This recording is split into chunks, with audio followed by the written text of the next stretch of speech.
It's much cheaper to rent than buy in the vast majority of US cities.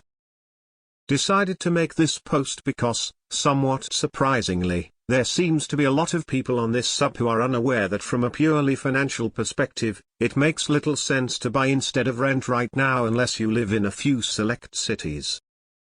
A Redfin study published last month found that it was cheaper to buy than rent in only 4 major cities: Detroit, Philadelphia, Cleveland, and Houston. And it's not even close most places. In this pretty biased article that laughably focuses on the few places where buying makes more sense, their calculations data you can search by market at the bottom of the article show the following. Note this does not include the closing costs associated with buying a home, just the monthly payments. San Francisco $1,800 month more to buy. Oakland $1,450 month. LA $1,270 month. NYC $1,250 month. Miami $1,230 month. Seattle $1,200 month. DC $970 month. Austin $840 month. San Diego $820 month. Chicago $790 month.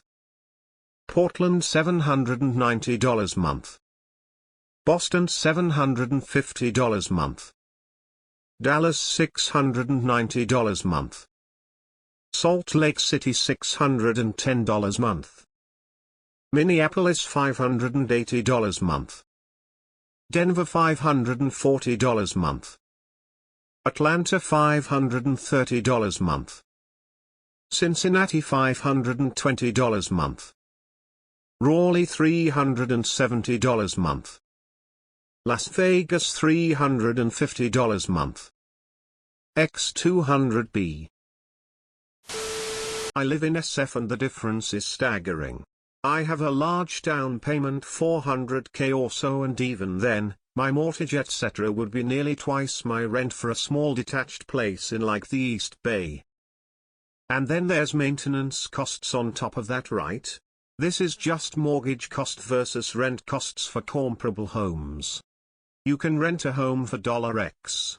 Or you can buy it for $X. $750 maintenance costs in Boston. These may be averages, but in many cases, this disparity is understated. I'm in San Diego coastal North County. To purchase a lesser property in a less desirable location, after 20 down, my mortgage would be $3K higher than my rent. For the same property, with 20 down, the pity would be 2.5x rent. The disparity is simply staggering. Here in Denver I rent for $3,400 and mortgage would be $5,500 with 20 down for the same property. One thing you also have to take into consideration are renters' laws in your state.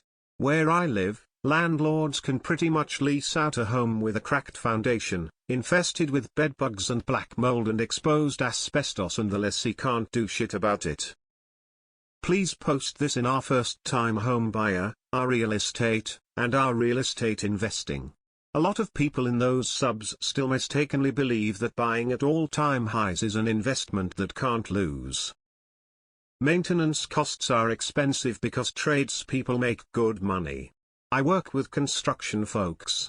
Many of them make more than people in high tech. I live in San Jose. If I put 20 down to buy a house like the I live in, my mortgage insurance tax would be more than twice what I pay in rent. So yeah, fuck that noise. I have my down payment money in a money market earning 5 and I will sit this one out.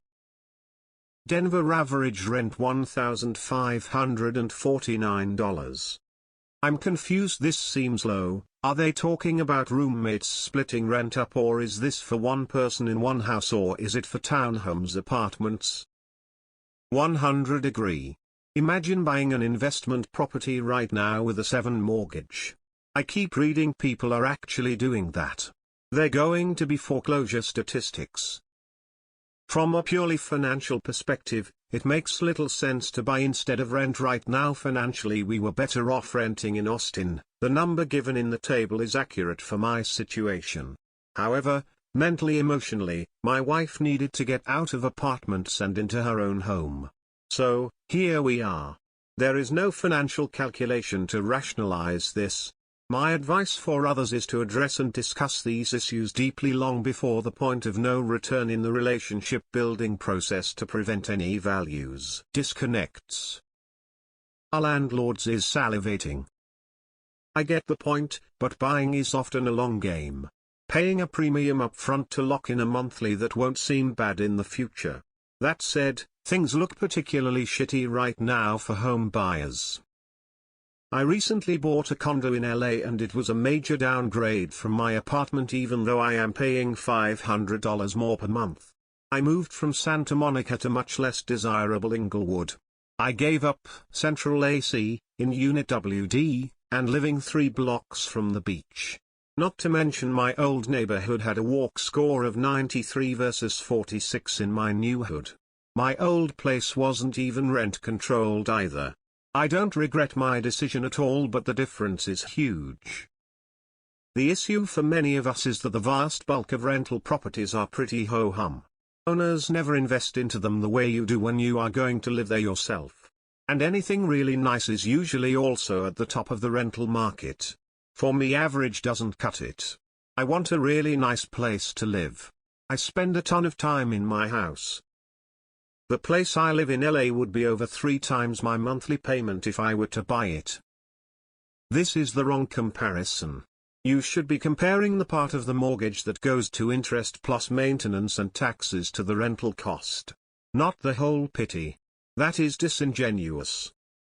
Also note that what you get when buying is not the same as what you get when renting.